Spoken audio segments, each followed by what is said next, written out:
Hello and welcome to the Holiday Pride at Pittsburgh LGBT plus Community Museum. This video is just about the Saints game we just posted and a quick tutorial on how to get to the hardest ending of 13. In the beginning here, I just wanted to show how easy it is to get to it and how safe it is, because I know it looks a little weird. But yeah, so here we are on the page for the exhibit. All you do is click here. That opens EGIO, which is very safe, nothing weird about it, and you just hit run game. And it opens up pretty much immediately. Yeah, and so there's the game. So from here, it'll be a tutorial.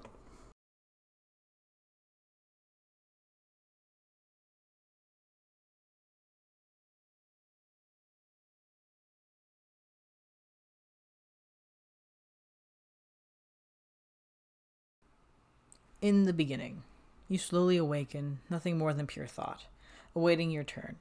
There is no need for the senses here, but you know you exist. You are thinking. As you wait, something else soundlessly calls to you. It is not you, but it calls for you. You call back. Hello? Right, so this is the introduction. So we'll follow from here all the way to the good ending with occasional input from me. Hello, young lamb, says the thing that called to you. I have good news for you. There is incredible power and knowledge that extrudes from the thing. In awe and fear, you cannot respond. I have chosen you to speak for me among all of my other sheep, the thing says, and you feel very happy to know this. When it is your turn, you will be presented choices. Many of them will lead you back to me. A few will lead you away. Choose carefully. Do you understand, young lamb? Do you understand? We all know this goes to a silly ending, I would hope by now. The thing fills you with joy, and your thoughts feel somehow lighter, stronger. That is wonderful, young lamb. The thing feels very proud of you. Your turn approaches. Call on me, I will always answer. You begin to feel a pull. It is your turn. Birth awaits. Egypt, circa 1400. Your parents are model Roman citizens of wealth and good works for the community. Your father serves the local rulers faithfully. He attends the local Christian monastery nearly daily. Your mother devotes herself to your father and completing good works, feeding the poor and supporting the monastery. Every day they pray for a child, which will be you. The bishop of the monastery became good friends with your father. When your parents prayed for a child, he began to pray alongside them. God saw all this and said it was good. He gave your parents a baby girl. Not long after your birth, your mother passed away. In mourning, you and your father were close to each other and to the monastery. Your father also wanted you to have the best education. Come now, child. It's time for your lessons. What do you wish to read today? Now, this section does not affect the getting the good ending, but I will say there is an easier path and a harder path. For reference, the Codex Amanitas, oh boy, is a very, very, very early version of the medieval Bible, and the Aeneid is a epic from in Latin. So obviously, straight path through, gotta go with the Bible. You pick up a hefty tome and open it to where your father directs you to Deuteronomy 25:13. That's Latin. I ain't reading it. I took 2 years. Ain't good. You shall not have differing weights, greater and lesser in your bag. Neither shall there be in your house a greater and lesser measure. Before your father can instruct you further, you already know what you have just read. Oh, that is right, my child. How did you know that? Have we done this lesson already? No, father, you say, smiling happily at him. It's as though I've always known it. Are you still reading? Your father finds you still at your desk, still reading and transcribing the codex. By now you could read Latin fluently. Yes, where did the bishop get this, father? You say, hoping you could read more. From other monasteries, your father tells you. Gently closing the book and blowing out your candle. Time for bed.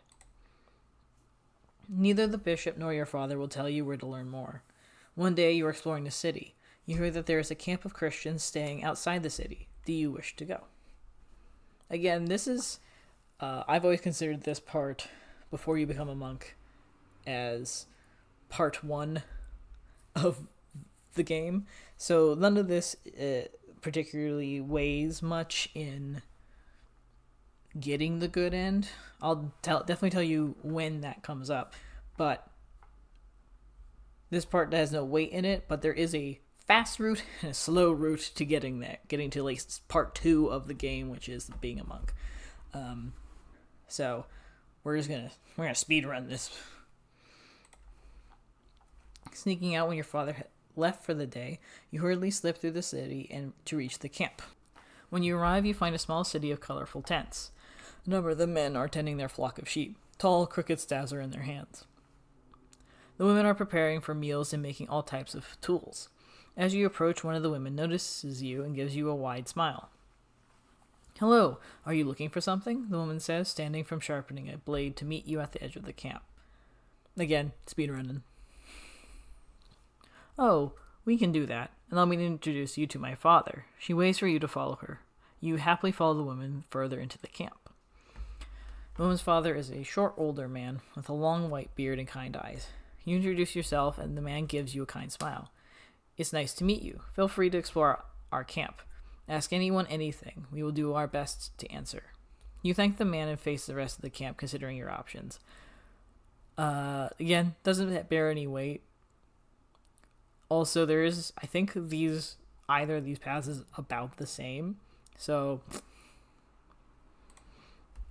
no one points you towards where the herd of sheep were. When you get there, you find 2 young men and a few boys sitting on a small hill so they could watch over the entire flock. After you introduce yourself, they welcome you to sit with them. The older boys are taking turns watching the sheep as the young kids are playing out a story. One of the older boys explains the stories of Moses when you ask what the story is. You feel at home with them. They happily answer all of your questions. No matter how much they tell you, you want nothing more than to know more. With great pains, you leave the camp and return home before you are missed. As you walk, you mull over everything you have learned. Some part of you wants to go back and talk to more people. Another part of you does not want to do that to your father. You do not wish to hurt him or leave him alone. The lesson you learned today was the importance of loyalty and obeying your father. How could you join the camp and instantly break one of their moral codes? As you arrive home, you feel as though someone called for you, but there is no one around. The phrase, "Call on me, I will always answer," echoes in your head. For reference, by the way, for the most part in the medieval period, very few people actually truly understand what was going on in the Bible, especially among lay folks. All sermons and things were done in Latin, and only the rich, like your character here, could afford to learn Latin and, understand what was going on. Right, so that's part of, the thing here is that you could be Christian and actually have absolutely no clue what was going on. Very little of the Bible was actually spoken to you directly in a language you understood, which is, we get into, Protestantism in that direction, but for the most part, yeah, most of everything was in Latin. Sermons, prayers, just about everything was in Latin, and most everyone could not understand Latin. They just understood their local language, which would be like an Old English, Old Germanic, and things like that. So that's why your character and most other characters would be just finding out these new stories from people speaking their language. As you and your father dine together, you can no longer hold in your thoughts. "Father, I wish to enter the service of the abbey and serve God." Your father, stunned, takes a moment to consider your words before giving you a pained look. "My child, as much as I owe our Lord your life, I cannot allow that. You are my only child and so close to marrying age." He sighs heavily. Your husband, and then your child will inherit my wealth." You deflate, defeated. As your father goes about his day, you give a silent prayer for guidance. Obey your father or seek other ways to serve the Lord. You feel someone calling again. Closing your eyes, you strain to hear what is calling you. The voice is faint, but you can understand the words clearly. Seek out a devoted child of mine. Ask for his help, the calling tells you. Opening your eyes, you hurry to the monastery your father frequents. When you arrived at the monastery, you feel at peace, like you always do, despite being there alone for the first time. You stand in the chapel. You see a few monks around praying. You are not sure who to speak to. Nervously, you approach one of the monks kneeling nearby. He is muttering to himself in Latin, hands clasped and eyes closed. You try to wait for him to finish, but just as he stops speaking and opens his eyes, he seems to not see you and goes right back to praying. Unwilling to interrupt him, but unsure what else to do, you notice a faint white light graze the monk's head. The light shimmers as it coats the monk's hair. As it fades, he suddenly stops and looks at you. "Oh, hello. Can I help you?" he says as he stands. His hair still glitters. "I would like to ask you about joining a local abbey," you say, just a little worried. Most of these monks know who you are. The monk looks confused for a moment. "Oh, my child, does your father know you are here?" You hesitate before answering. One of the virtues, I suppose, is that you are honest as a future saint, I suppose. So honesty usually gets you much further, at least in the game. The monk gives you a pitying look. "I'm sorry, my child, but you cannot betray your father." "I know," you say at a loss, but curiosity usually also gets you pretty far. Sympathetic, the monk tells you of his life, copying manuscripts and studying God's words and the theology of the bishops. Enthralled, you ask him many questions about his studies. Before either of you realize, you've been talking for hours. As you apologize for taking up so much of his time, you see the shimmer of light fading away. You are so devout and good," the monk says, the shimmer in his eyes now. I think the Lord would want you as one of his shepherds. Listen closely, I have an idea." The monk tells you to go home and wait for the younger monk to come visit you. Excited, you hurry home and try your best to wait patiently. Eventually, when your father leaves to visit the bishop, a younger monk arrives with a bag slung over his shoulder. "Hello," you say, inviting him in. "Are you here to see me?" The young monk seems nervous, but smiles at you. "I am. My elder wished for me to give you two options. I will aid you in whatever you choose." Right, so, the point of this is to be trans. Yeah.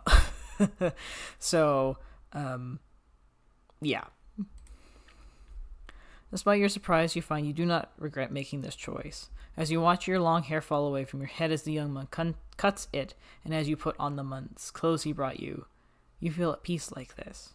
"Come, we must hurry," the young monk says, leading you out of your house. The monk takes you to the monastery and right to the bishop, whom you have known your entire life. For the first time, you feel like you are as you have always meant to be. "Please call me Philip," you tell the bishop as you meet, as if truly for the first time. "I would like to be a monk here." The bishop smiles at you, and a different warm voice speaks to you. "Welcome home, young ram."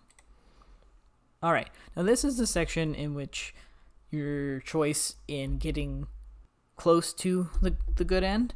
So, "Welcome, Philip," the bishop says, waving you into his office. "Why do you wish to join us?" "I feel drawn here," you say as he sits. "Wonderful," the bishop says, before gesturing to the rest of the monastery. "What would you like to do?" Now you want to do scribe here. It's the only way you're going to get to the good ending. Scribes spend their day studying and transcribing manuscripts that arrive to the monastery, so they have their own copy. The words in the art or illustrations are copied down by hand. They study everything they write. Alright, so now we have entered the phase in which your choices really matter in getting to the good end. You're given a place to sleep, clothing, and a daily routine. Every day you wake up, pray, then go to the library to transcribe. Large tomes arrive frequently to be copied, so the monastery has their own copy. The tomes are carefully made with animal hides and packed with Latin words and art. You know to ignore the small doodles made by other monks, but everything else must be copied perfectly. As you do this, your fellow scribes may talk about what they are working on. Occasionally the bishop comes to lecture as well. You've never been happier. You become enthralled with your work, memorizing whole tomes as you copy them. You then read the Bible afterwards and begin making your own notes. At night, God comes to you in dreams and shows you the animals, plants, and places you read about. The two of you talk about the theories and philosophies of the tomes. One day, between transcriptions, you feel compelled to start writing. God aids you, telling you what to write, Before you knew it, a fellow monk is asking you if you spent the night in the library. So compelled, you barely answer before you go back to writing. Alright, now I'm sure you've all noticed the copious amounts of spelling errors and just in general errors. I'm sorry. They'll probably / hopefully be very much fixed by the time I finish editing. Damn it. When you finally emerge from your work, you find your hands stained with ink and monks surrounding you. You should feel hungry. Some part of you knows it has been a few days, but you feel as though you've taken a long, peaceful rest. On your desk sits a packed manuscript of God's words. The bishop comes through the crowd, a worried look on his face. "Philip," he says softly, "what happened?" "I wrote," you say, gesturing to your manuscript, "what God told me." The bishop shoos you off with your fellow monks so you can eat, drink, and sleep for the first time in apparently 7 days. As you sleep, God comes to you once again. Be careful, for danger may come your way. You waken a bit nervous, but reassured the Lord will aid you. Before noon meal, the bishop calls you to his office. When you get there, you find your manuscript spread across his desk. "Sit," the bishop says, gesturing to the chair across from him. "Tell me about this." He gestures to your manuscript. I will say there is side endings here, as I'm sure some have found out already. I might accidentally fall into one. The bishop's eyes widen before he gently places his hand on the manuscript. "What did you hear?" "It was like a trance," you say, pointing to the book. "Like I had to write every part of a conversation." The bishop considers you for a moment. "I see. What else has God told you?" "He's not speaking now, or often," you say softly. "When I pray, he answers." The bishop considers you for a moment before sending you along. When you return to the other monks, you can see their questions before you even sit at your desk. I might have fallen into a trap. Hold on, we'll see. You keep your head down and focus on your work. Your desk neighbors, Smargus and Honoris. Fun fact: Smargus is the name one of the saints in their actual story chose to be their male name, and Honoris is a different saint that I had researched while doing this. Spare you glances, but thankfully no one else is saying anything either. Slowly you relax into your work. Near the end of the day, one of your brothers pokes his head into the study. "Hey, is anyone willing to talk to the bishop's good friend? He wants advice about his missing daughter." As the other monks mutter to each other, you feel almost scared, yet incredibly guilty. So this, in the other track, these take you to the most realistic ending of the Saints, if you volunteer. A fellow monk stands and goes to speak to your father. Some part of you feels relieved, the other is extremely guilty. You raise a quick prayer for your father, and God gives you a reassuring feeling. A few days pass before the bishop drops off your manuscript to be copied. It is silent until he leaves.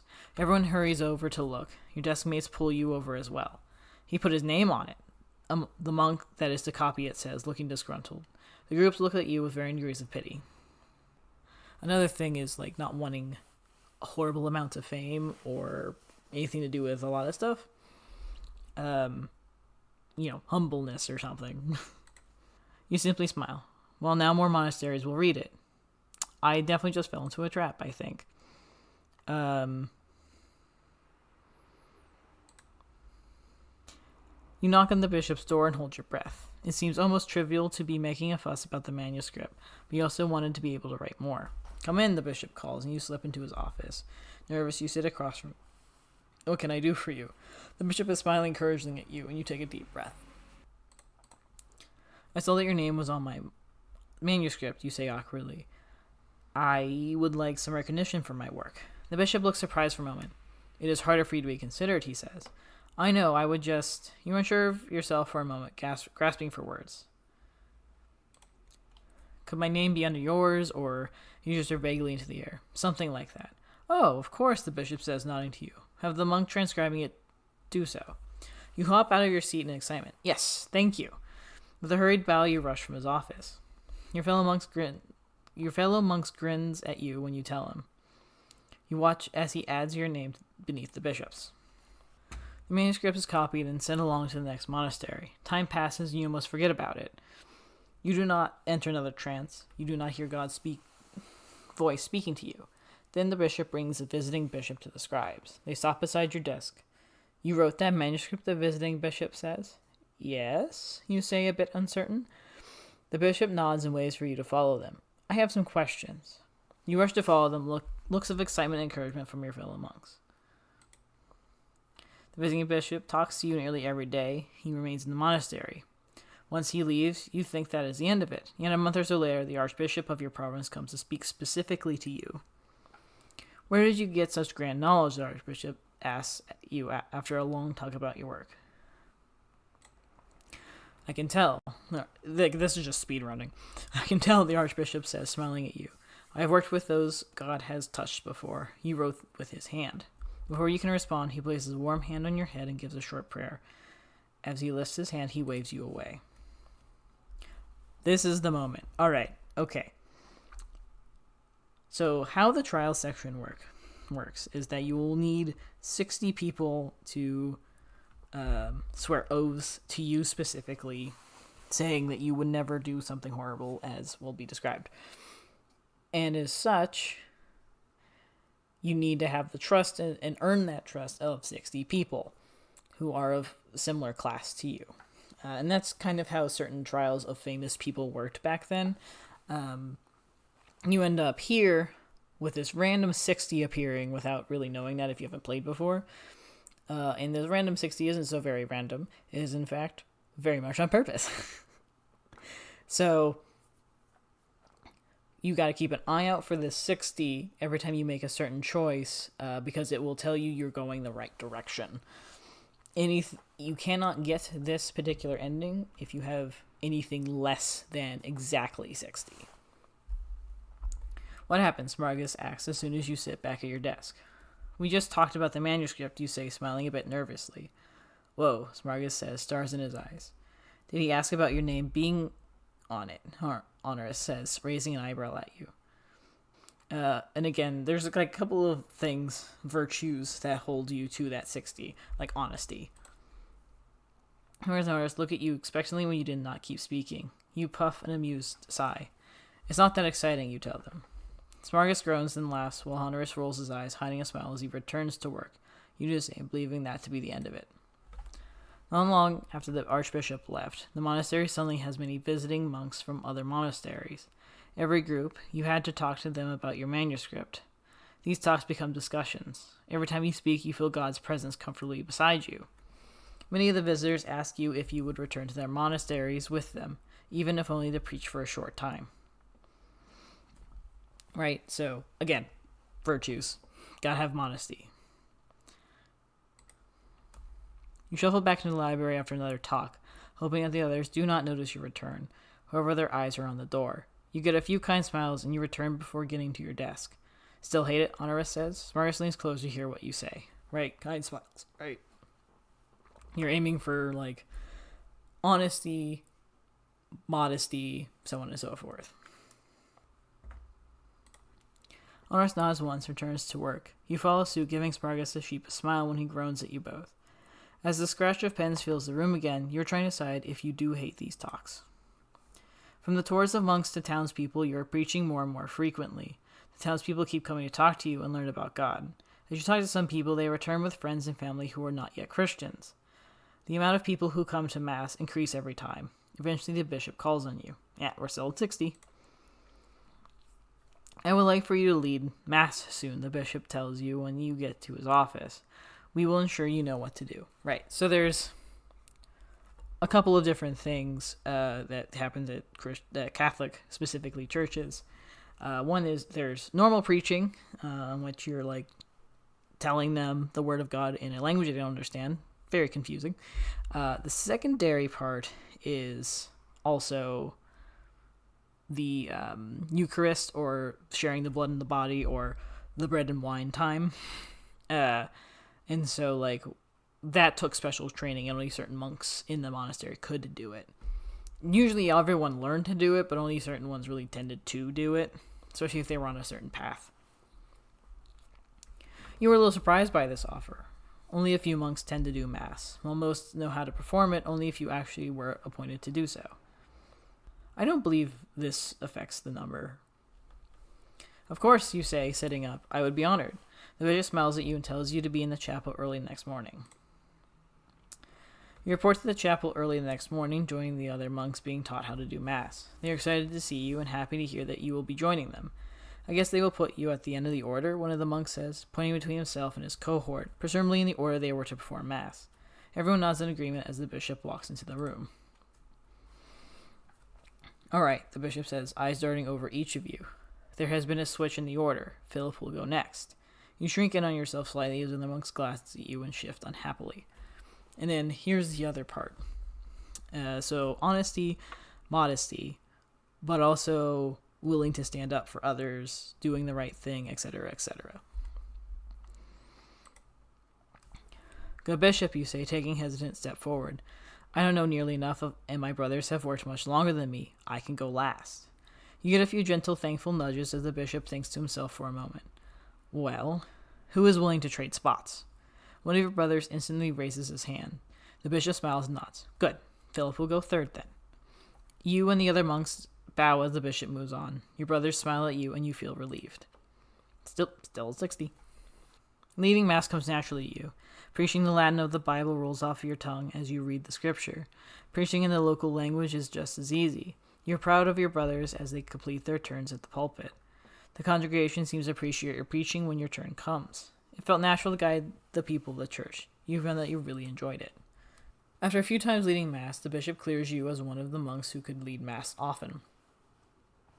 He only seems to call you when there are visitors to the monastery, which seems to be more and more often.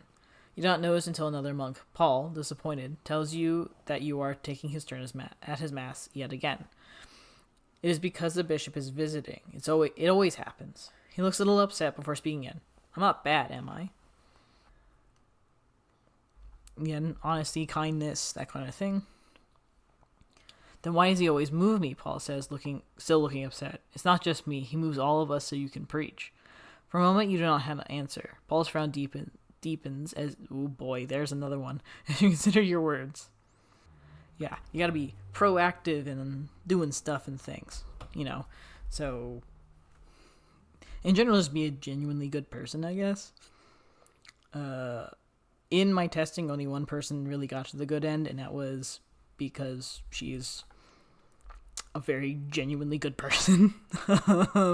So, despite being the one to bring it up, Paul looks like he did not want to talk to the bishop. However, he follows you when you start walking. After explaining the problem to the bishop, he gives you both a concerned frown. Oh, that is my fault. Our guest requests to hear from Philip. I did not think to look at who was preaching that day. Oh, Paul says sheepishly.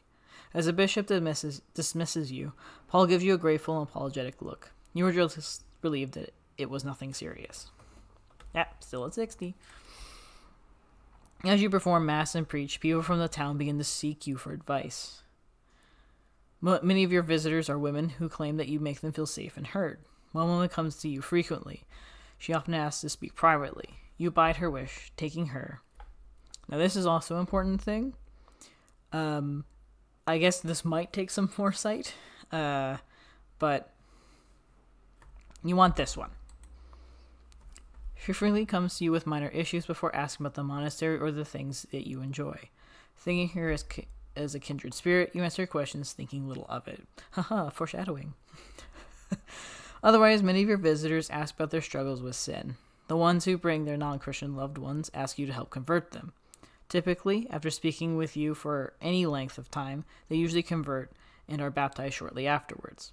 Soon people were coming from the next town over, then even further still. You become famous as a converter and wise preacher. Right, and you still want to, be good about things, so. While you're happy that you're able to help people and save many souls, you feel a little dubious about this fame you've gathered. You want to help people, but you do not necessarily being considered a speaker for the church or presented as the best of your brothers. Haha, there's yet another typo. I am good at things. There are times where you miss the quiet comfort of copying manuscripts in the library. You're rarely able to go there anymore. One day, the woman who always comes to see you, Lady Evelyn, seemed strange when she arrives in the monastery. She was flushed and nervous about something. I don't think. No, I think this is good. Is there something the matter? You say softly, giving Lady Ilium? I can't speak. A kind and encouraging smile. Lady Ilium looks more unsettled for a moment before taking a deep breath. I must confess that I believe my feelings for you are beyond that of a laywoman and a man of the church, she says, face becoming much redder. You are so stunned that you cannot speak right away. You had not sensed that at all. I think this particular section, all the things are the same because that's just how it is. I think in at least one of the other stories of these actual saints, it's a prostitute that accuses the monk, the saint. I don't particularly remember why. I don't know if it's even said in the thing, but it boils down to a woman accuses the saint of rape, and we'll see. In most of the other endings, the saint ends up revealing themselves to have, like, not male bits, so female bits, in order to dissuade anyone from thinking that it was at all physically possible, although we all know that's not how that works. But back then, that's how they thought of rape having happened, which ends the saint as an abbess. But this rare ending is specifically called the Unreal ending for a reason. Lady Evelyn stares at you for a moment, almost no longer breathing. Then her face twists with a snarl. Why not? You've been seeing me for a long time. Have you been leading me on? Again, I don't think these in particular matter. Lady Alien scowls for slamming a hand against your shoulder. You try to recover your balance. As you try to recover your balance, she storms away from you. Watch her go, rubbing your arm. I believe this part's a little important. You approach the bishop's office hesitantly. You are not sure what you're going to say, but this feels like a good course of action. The bishop calls you in after you knock, and you slip into the room. Hello, Philip, the bishop says. Is there something you need? Yes, you say awkwardly. Lady Ilium came to see me again. You tell him what happened with Lady Ilium. I'm not pronouncing that correctly. With as much detail as you can remember. Brow furrowed, the bishop sits for a moment with your words. This is concerning indeed, he says, shaking his head. Thank you for informing me. I shall warn her family. You shift a bit, uncertain. You will tell them? Should I not, the bishop says, curious. Oh, I can't remember if this one matters. We'll see in a second. I have a back button. The bishop hums before nodding. I can see the merit. Are you of the opinion that she will let it die? I do not see why she would pursue this, you say with a nod. I have made my stance clear. For a moment, the bishop looks doubtful, but he nods along regardless. Come to me about anything else. As you leave, you feel a bit of doubt. You push it aside. Well, maybe that didn't matter. I don't know. For a few days, I say I don't know, and I'm the one who made this. Anyway. For a few days, you do not see Lady Alien, and the bishop does not say he has heard anything. Just as you begin to relax, you are called to the bishop's office, and you cannot help but start to get nervous. Haha, we're good. We're solid. Awesome.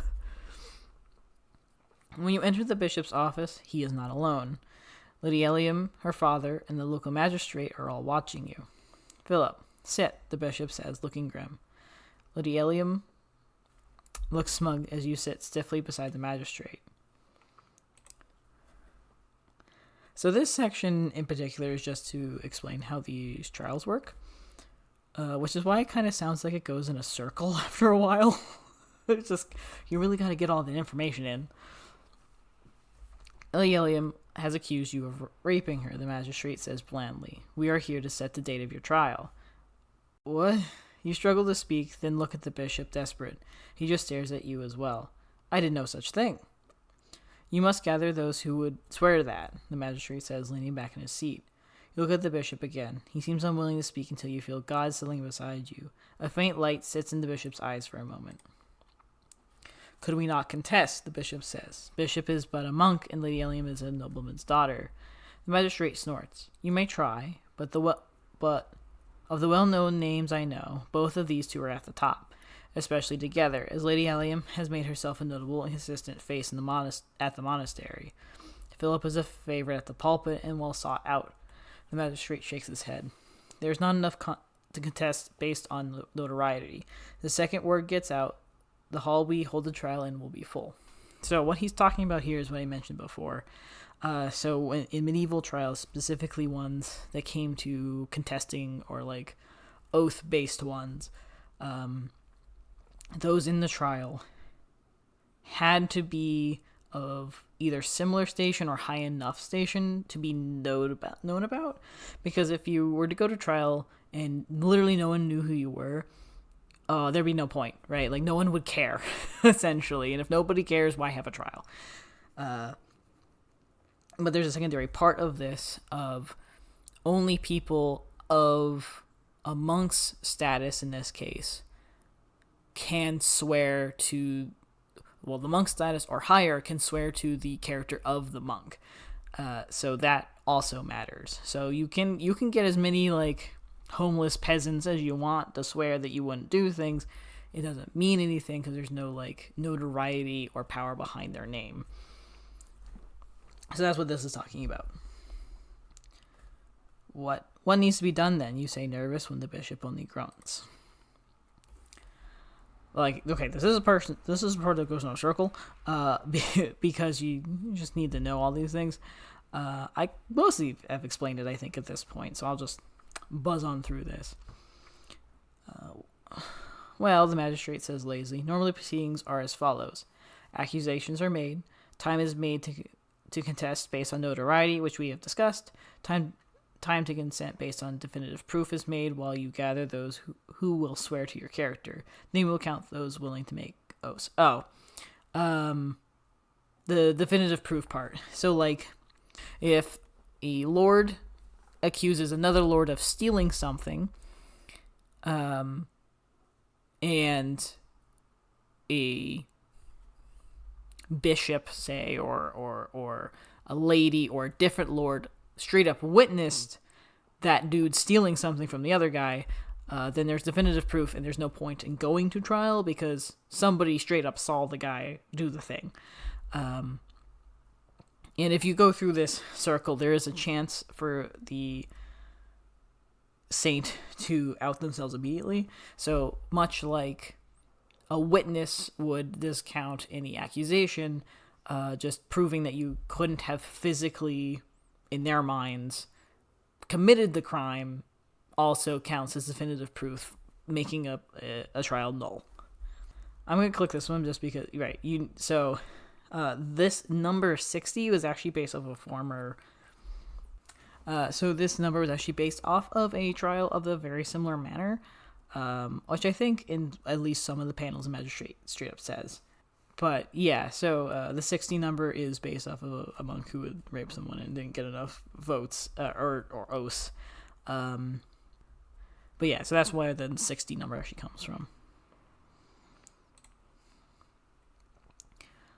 Just where you're a good character, the magistrate says, if 60 people believe you, blah, blah, blah. Yes. Mm-hmm.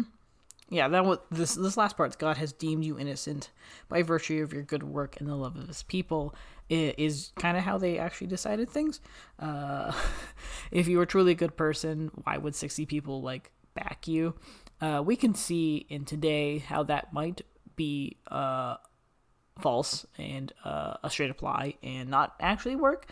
But they fully believed in the work of God. So God's never wrong. Right, so this part, again, goes in a circle for a reason. I'm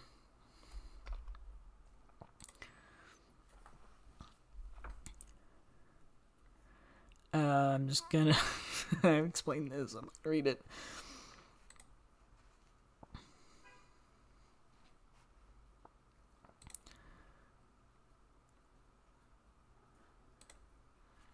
Okay, I think we're out of the circle, right? So that's that section people have gotten lost in, but it is like that for a reason. And fun fact: if you look really closely at the options, the ones you have already chosen are like faintly purple. So you know which ones you've chosen already. If you can't see that, mark it down. Very well, the magistrate says, clapping his hands. The trial will be 2 weeks from now. Understood? You nod along with the rest in the magistrate stands. Wonderful. Good day, all. He takes Lady Alium and her father with him as he leaves. There was a moment of silence after the door closes before the bishop sighs. When you turn toward him, God's light is no longer in his eyes. Well, you're suspended from all duties until the trial. We'll discuss what happens after, he says, waving you away. Gather those who will swear for you. We're still at 60. Yeah, we're looking good. You leave the office in a daze. 60 oaths. You had to get 60 oaths. You get to your room and wonder if there were things you could have done differently. Slowly you begin to plan on who to ask to swear for you. You start with Smargus and Honoris. They look surprised but agree to help. You ask the others. You get a few definitive answers, a few uncertain ones, and enough non-answers to feel a little worried. Is it enough? Honoris says, as you look at the list of people the three of you spoke to. I do not know, you say, frowning at the names. If everyone comes, most likely, but... They do not say anything. Smargus pats your shoulder sympathetically. One of the best ways to let the town know something was to post a bulletin on the church doors.